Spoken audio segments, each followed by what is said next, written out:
Kementerian Dalam Negeri menggelar rapat koordinasi strategis guna mempercepat program pembangunan 3 juta rumah, sekaligus melindungi lahan pertanian pangan berkelanjutan. Program pembangunan 3 juta rumah diresmikan melalui penandatanganan surat keputusan bersama atau SKB antara Menteri Dalam Negeri Tito Karnavian dan Menteri Perumahan dan Kawasan Permukiman Marwarar Sirait. Selain program perumahan, Kemendagri juga berfokus pada perlindungan lahan pangan.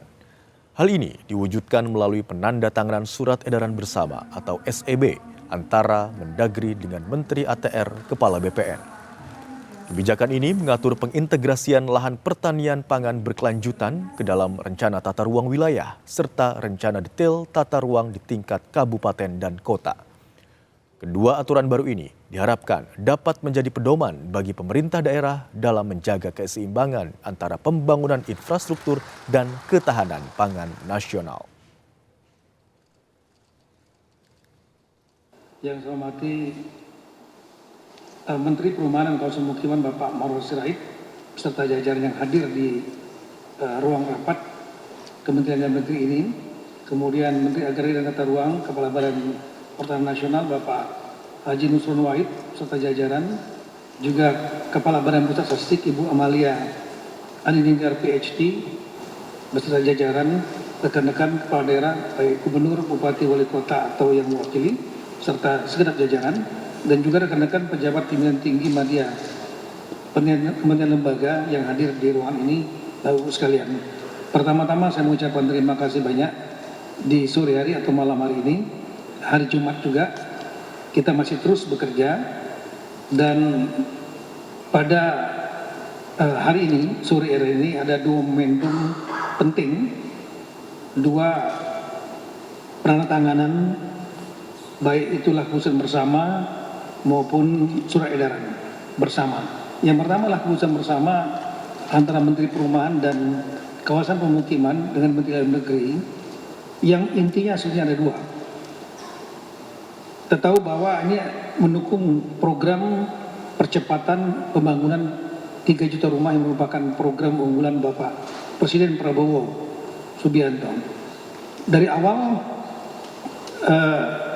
masa jabatan beliau, kami sudah bekerja dengan cepat dengan Menteri PKP dan saat itu juga dengan Menteri PU.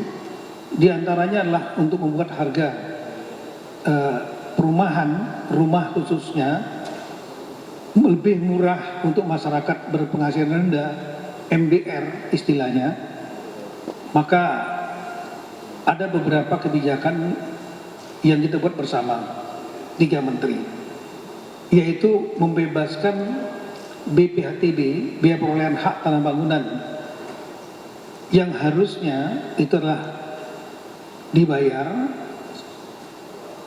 5% dari NJUP, nilai jual objek pajak, khusus untuk MBR masyarakat berpenghasilan rendah itu dibuatkan 0. Dan kemudian yang kedua adalah PBG, persetujuan bangunan gedung, yang sebelumnya juga dilakukan pembayaran, itu khusus untuk MBR itu dinolkan dan dipercepat prosesnya.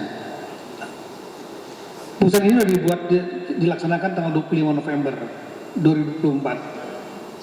Tujuannya sekali lagi untuk mempermudah rakyat untuk mendapatkan membangun rumah, ataupun juga bagi para pengembang membangunkan rumah bagi masyarakat berpenghasilan rendah dengan harga yang lebih murah.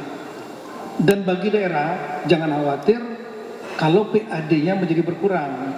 Kenapa? Yang pertama, ada beberapa daerah manfaat bagi daerah.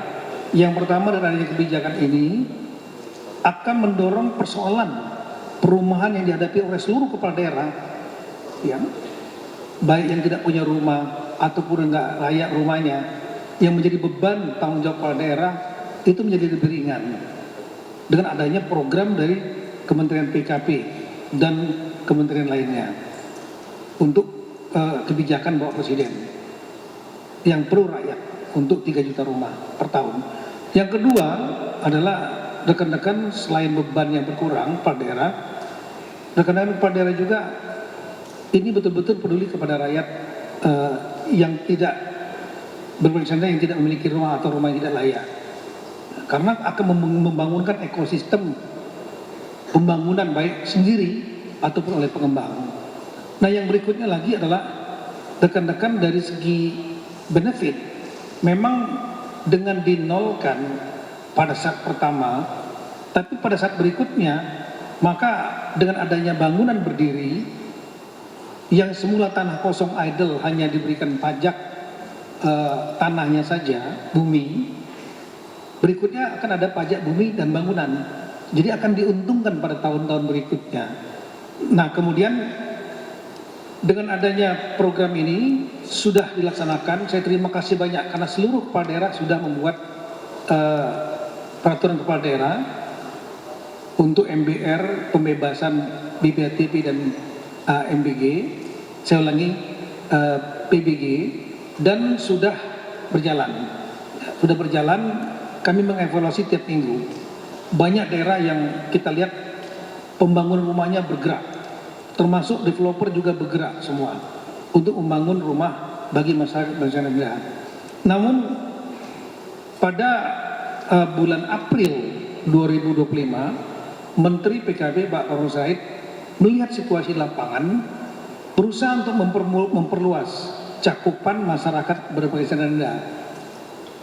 Yang semula pemahaman berdasarkan keputusan 3 Menteri November 2024 ada 2 zona seperti yang ada di slide. Jadi ada zona 1 seperti di sebelah kiri, kemudian ada zona yang kedua untuk Papua dan seluruh Papua Raya. Itu yang belum kawin, tidak kawin ada 7 juta, ada 8 juta untuk yang sudah menikah khusus untuk wilayah 1, dan yang kedua adalah wilayah 2 Papua, definisinya adalah yang belum menikah 7,5 juta, yang sudah menikah 10 juta. Nah, kemudian berdasarkan peraturan Menteri PKP nomor 5 2005 dibuat menjadi 4 zona karena beliau melihat adanya perbedaan yang spesifik di antara daerah itu. Zona 1, 2, 3, 4 sebagaimana di layar, dan angkanya juga, definisi rupiahnya juga dibedakan, dinaikkan seperti di layar. Seperti misalnya zona 1 dari tadinya 7 juta yang belum menikah menjadi 8,5 juta, yang sudah menikah 8 juta menjadi 10 juta. Di zona 4 khusus Jakarta, Bogor, Depok, Tangerang, Bekasi, karena memang tanahnya sulit dan mahal, maka definisi MBR-nya dari 12 untuk yang belum menikah 12 juta, yang sudah menikah 14 juta, itu masyarakat berpenghasilan rendah, sehingga pembangunan rumahnya BPHTB-nya 0% dan PBG, usia bangun gedungnya, itu menjadi 0% juga, baik untuk orang yang membangun maupun developer pengembang yang membangun untuk MBR. Itulah pada sore hari ini kesepakatan keputusan ini kami buat untuk memperkuat ada landasan hukum bagi rekan-rekan pengembang, bagi masyarakat, bagi daerah untuk tidak ragu-ragu menerapkan tidak memungut BPHTB dan PBG sesuai dengan keputusan yang sudah dibuatkan oleh Menteri PKP. Jadi keputusan inilah dari Kemendagri mendukung definisi masyarakat berpenghasilan rendah yang diperluas tersebut. Nah, kemudian yang kedua adalah pada sore hari ini juga dibuat surat edaran bersama Menteri Dalam Negeri dengan Menteri PKP Bapak Nusron Wahid, yang intinya adalah mengenai masalah menerjemahkan dari Perpres tentang LBS, yaitu lahan baku sawah. Kita tahu bahwa Bapak Presiden juga punya program lain, yaitu program swasembada pangan. Dan dari swasembada pangan ini Menteri Pertanian mengharapkan agar lahan-lahan yang sudah ada, lahan di tiap daerah memiliki lahan baku sawah, artinya ditetapkan luasannya oleh Kementerian ATR BPN. Dan kemudian di dalam Perpres tersebut disebutkan bahwa ada 87%, ya maksimal, saya ulangi, minimal 87% itu lahan baku lahan pertanian yang berkelanjutan itu diambil dari 87% lahan baku sawah. Artinya tidak boleh dikonversi. Namun dalam praktek sudah terjadi beberapa daerah yang melakukan konversi. Misalnya di daerah Tangerang, di daerah Bekasi, melakukan konversi menjadi area komersial termasuk perumahan. Nah, ini membuat kegalauan dari rekan-rekan pengembang yang sudah terlanjur membangun perumahan untuk masyarakat, tapi kemudian terkunci pada 87% dari lahan baku sawah LBS. Nah, ini juga membuat dari Kementerian ATR BPN juga mencari solusi bagaimana. Menteri Perumahan juga, Menteri PKP juga mencari solusi bagaimana untuk menghadapi masyarakat pengembang atau masyarakat yang sudah terlanjur membangun perumahan, jangan sampai nanti sudah dibangun itu dikonversi menjadi lahan pertanian karena sudah dikunci 87%. Nah, pada surat edaran bersama ini kita tetap mendukung karena inilah perintah Bapak Presiden untuk swasembada pangan. Jadi 87% itu adalah lahan baku sawah. Setiap daerah memiliki lahan baku sawah yang ditetapkan oleh Menteri ATR BPN. Tapi tidak dikunci pada tingkat kabupaten kota. Dikuncinya pada tingkat provinsi. Jadi satu daerah bisa saja lahan pertanian berkelanjutannya 87% dari lahan baku sawah, mungkin 70% atau 75% sudah terlanjur dibangun perumahan di situ, maka tidak dikunci pada tiap kabupaten kota, tapi 87%-nya dihitung dari lahan baku sawah di tingkat provinsi.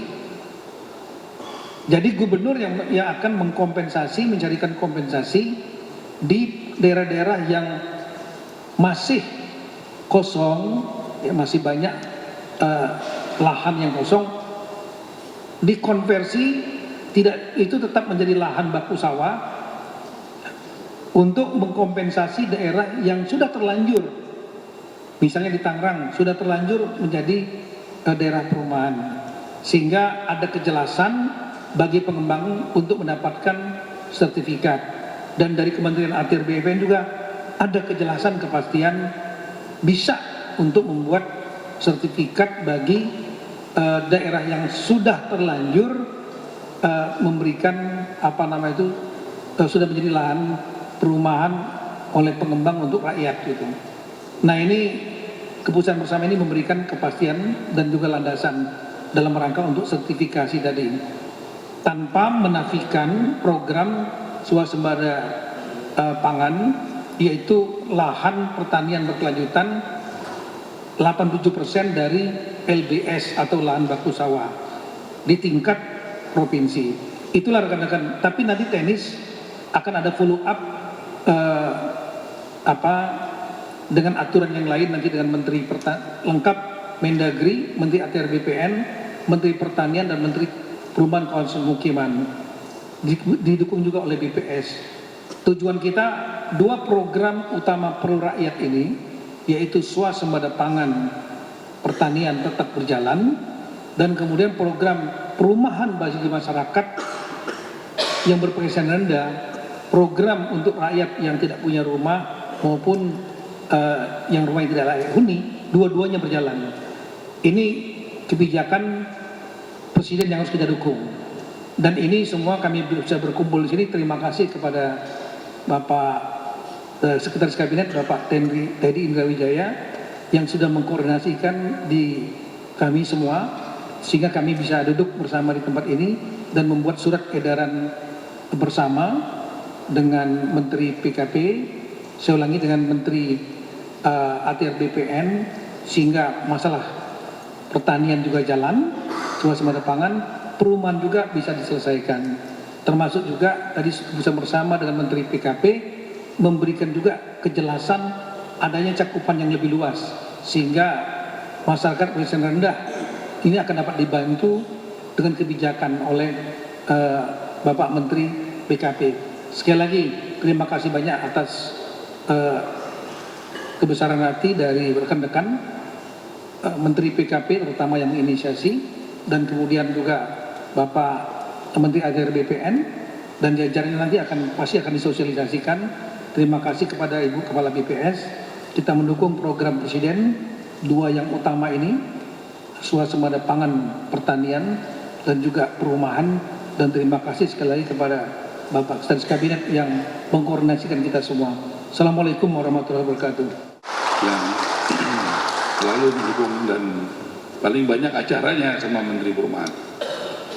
Yang saya hormati Bapak Nusron Wahid, Menteri ATR BPN, beserta jajaran, Sekjen, Dirjen, Direktur yang selama ini juga sangat membantu ya melakukan terobosan-terobosan, kejelasan, contoh soal tanah di Tanah Abang ya, saya sangat terbantu sekali.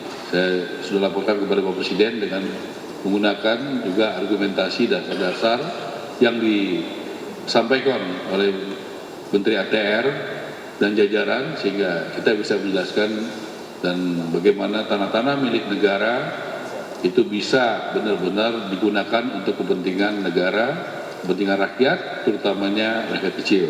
Dan dengan begitu kami juga bisa segera menindaklanjuti dengan membangun di beberapa lokasi di Bandung, di Jakarta, dan beberapa tempat lainnya. Yang saya hormati juga Ibu Kepala BPS ya beserta jajaran yang selama ini selalu sangat support aturan-aturan kami, kemudian juga bagaimana supaya tepat sasaran itu benar-benar data dari BPS sesuai arahan Bapak Presiden. Yang digunakan adalah data dari BPS, dan benar-benar kami sangat terbantu sehingga benar-benar distribusi seperti program kami yang paling andalan adalah BSPS atau sering disebut sebagai bedah rumah, itu sangat terbantu dengan data dan juga regulasi yang dari research ya, data berdasarkan dari research, dari penelitian atau survei. Apalagi akan ada survei nasional Ibu ya, atau apa namanya sensus ya, sensus nasional. Saya doakan itu akan berjalan dengan baik.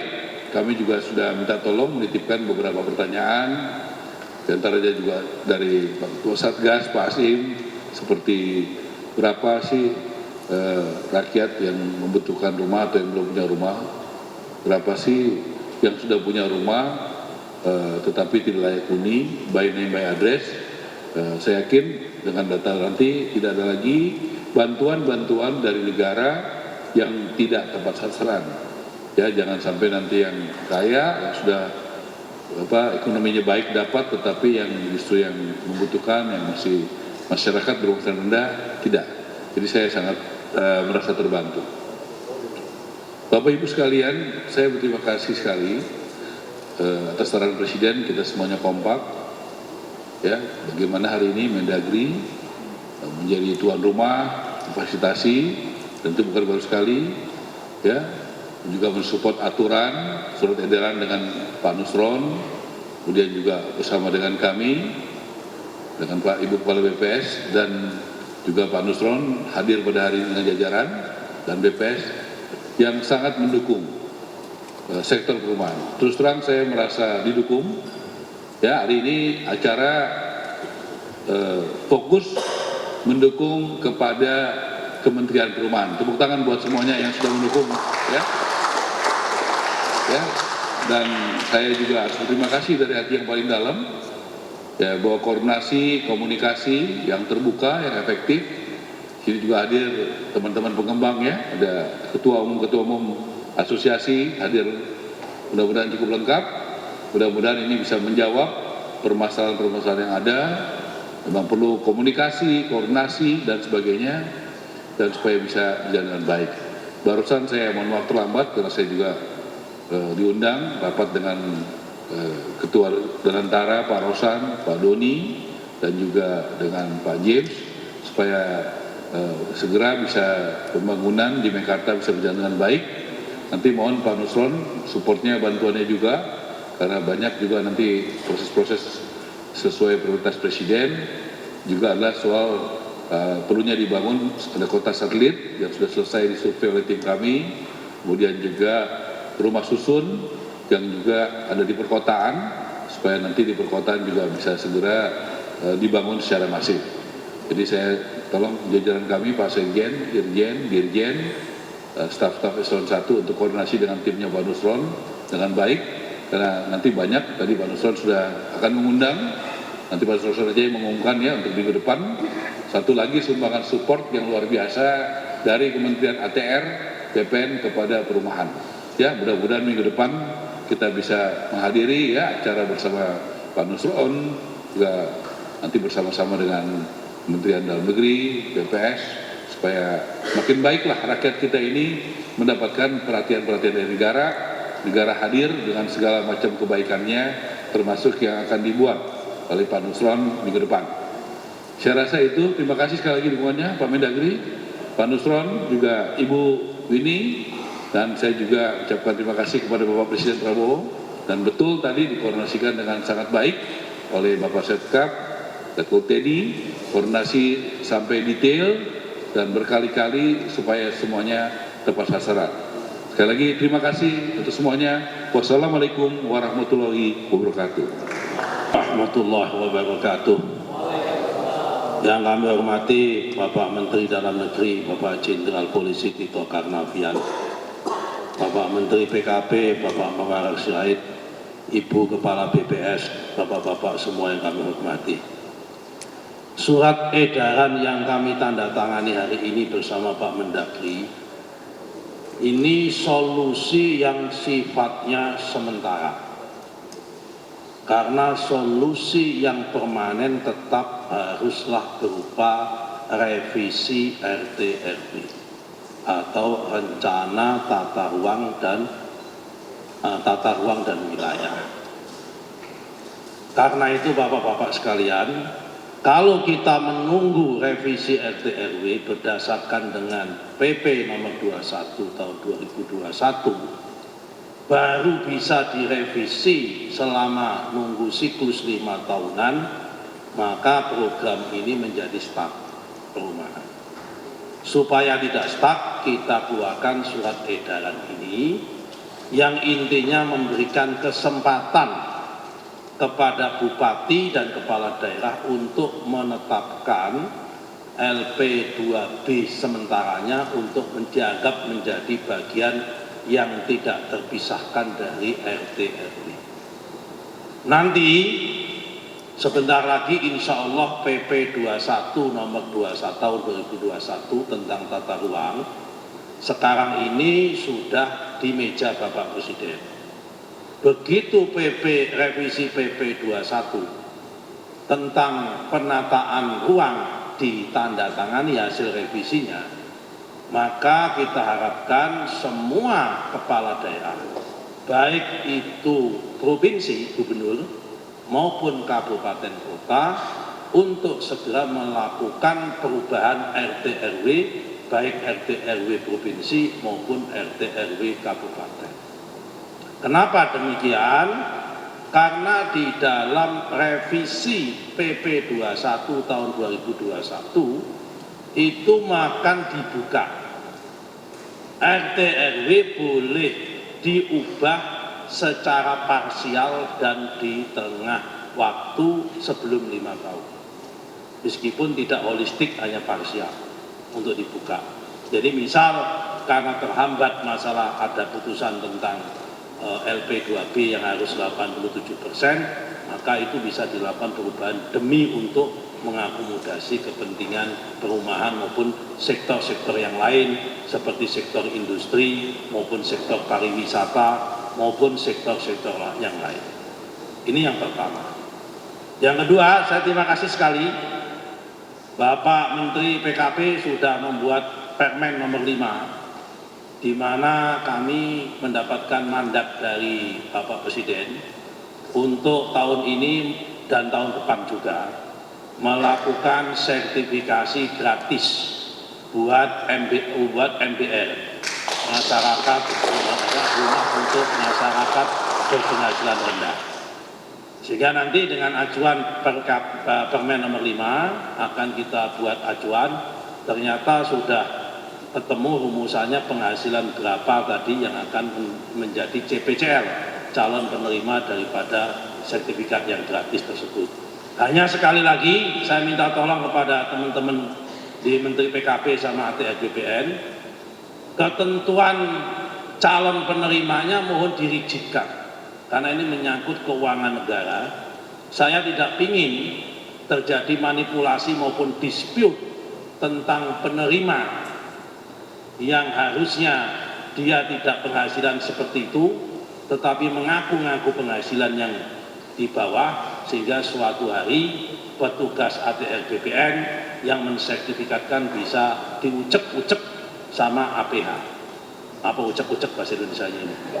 Pokoknya diuber-uber sama APH. Nah karena itu mohon kriterianya serta verifikasinya. Kalau perlu verifikasinya diserahkan sama Kementerian PKP. Kalau perlu. Sehingga mereka yang mendapatkan itu harus mendapatkan surat rekomendasi dari Menteri PKP. Sehingga nanti clear, supaya nggak terjadi dispute di bawah. Sehingga nanti jangan sampai kalau mereka memang sudah mendapatkan surat rekomendasi dari Kementerian PKP, berarti secara persyaratan sudah clean and clear bisa mendapatkan sertifikasi gratis tersebut. Saya kira ini yang bisa kami sampaikan. Terima kasih. Moga-moga. Nah, untuk masalah perumahan yang sertifikasi gratis tadi, yang kriterianya nanti kita akan lakukan kalau bisa sudah mulai berjalan di minggu depan. Ya kan, untuk yang masalah perumahan gratis, sertifikasi gratis untuk MPR, tetapi dengan catatan, berarti selama seminggu ke depan ini tim KPKP sama tim ATR BPN harus sudah membuat kriteria tentang calon penerima dan dokumen-dokumen apa pendukung yang harus jelas, supaya nanti nggak terjadi dispute.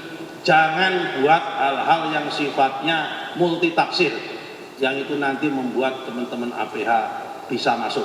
Harus jelas, tegas, tidak ada tafsir di dalam peraturan dan ketentuan yang ada di situ. Sekian, terima kasih. Assalamualaikum warahmatullahi wabarakatuh.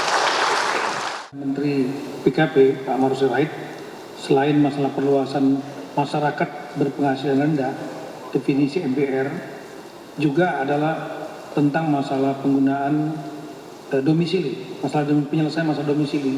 Karena ada beberapa daerah, misalnya Jakarta, itu masyarakat sulit untuk mencari berpenghasilan rendah untuk mencari rumah atau membeli rumah di Jakarta, tentu mahal sekali harganya. Oleh karena itu mereka mencari rumah di pinggiran Jakarta seperti di Bekasi, di Tangerang, di Depok dan lain-lain. Nah, daerah ada yang tidak mau melayani untuk pembebasan PBG dan BPATB dengan alasan bukan warga setempat. Nah, di dalam keputusan bersama ini kami menyampaikan itulah situasi lapangannya. Tujuannya lah mempermudah masyarakat berpenghasilan rendah dimanapun dia berada, dia bisa mendapatkan juga kemudahan dalam bentuk tadi pembebasan PBG, persetujuan bangun gedung, dan BPATB 5% dari NJOP tanpa harus dia menggunakan KTP setempat, domisili setempat. Jadi yang kerja di Jakarta, mereka ingin beli rumah di Bekasi, kemudian di Tangerang misalnya, mereka tetap bisa menggunakan KTP mereka, tapi mendapatkan kemudahan PBG, BPATB, masuk kriteria berpenghasilan rendah, maka tidak dipungut. Nah ini juga memang mungkin PAD, ini akan membantu masyarakat, ini faktanya begitu, mahal Jakarta. Ini selesai. Dan kemudian bagi rekan-rekan dengan adanya keputusan bersama ini menjadi dasar hukum bagi para kepala daerah di daerah-daerah yang tadi bukan berdomisili untuk memberikan pembebasan. Tapi bisa mendapatkan manfaat, yaitu iklim pembangunan perumahan itu akan timbul dan muncul, akan ramai. Dan ini akan memberikan keuntungan. Kenapa? Karena daerah nanti akan mendapatkan ekonomi akan berjalan, adanya masyarakat, ada perumahan di daerah situ, dan juga sekaligus juga masyarakat yang ada di, saya ulangi, PBG, pembebasan PBG dan BBRTB tanpa domisili ini juga akan membuat iklim ekosistem membangun perumahan juga akan bergerak, yang akan menguntungkan para pengusaha bangunan, toko-toko bangunan, warung-warung, semua akan bergerak. Terima kasih. Bapak Warahmatullahi wabarakatuh. Yang saya hormati Bapak Menteri Dalam Negeri RI, Bapak Profesor Muhammad Tito Karnavian PhD, Bapak Menteri Perumahan dan Kawasan Permukiman, Bapak Marwar Sirait, dan juga Bapak Menteri Agraria dan Tata Ruang, Kepala Badan Pertanahan Nasional, Bapak Nusron Wahid, serta seluruh jajaran pimpinan tinggi Madya dan pimpinan tinggi Pratama yang hadir dalam acara hari ini, serta seluruh Bapak Ibu yang hadir bersama dalam pertemuan ini, yang hadir secara online. Bapak Ibu yang saya hormati, BPS tentunya ingin menyampaikan apresiasi yang mendalam atas kolaborasi yang luar biasa antara Bapak Menteri Dalam Negeri, Bapak Menteri Perumahan dan Kawasan Pemukiman, dan juga Bapak Menteri ATR yang sangat luar biasa dalam rangka menjalankan program strategis Bapak Presiden, yaitu program 3 juta rumah, yang kemudian tadi kita saksikan penandatanganan bersama surat keputusan bersama Bapak Mendagri dengan Menteri PKP, dan juga surat edaran bersama Menteri Dalam Negeri dengan Menteri ATR. Bapak Ibu yang saya hormati, Bapak Menteri, tentunya dalam kolaborasi ini BPS berkomitmen dan siap mendukung penuh pelaksanaan program 3 juta rumah melalui penyediaan data statistik yang akurat, mutakhir, dan terpercaya. Berbagai informasi mengenai backlog perumahan, kondisi kelayakan hunian, perkembangan demografi, karakteristik rumah tangga, bahkan titik-titik kantong kemiskinan dan juga ketimpangan ini kami selalu menyampaikan kepada Bapak Menteri Perumahan untuk dijadikan sebagai landasan dalam penentuan kebijakan perumahan.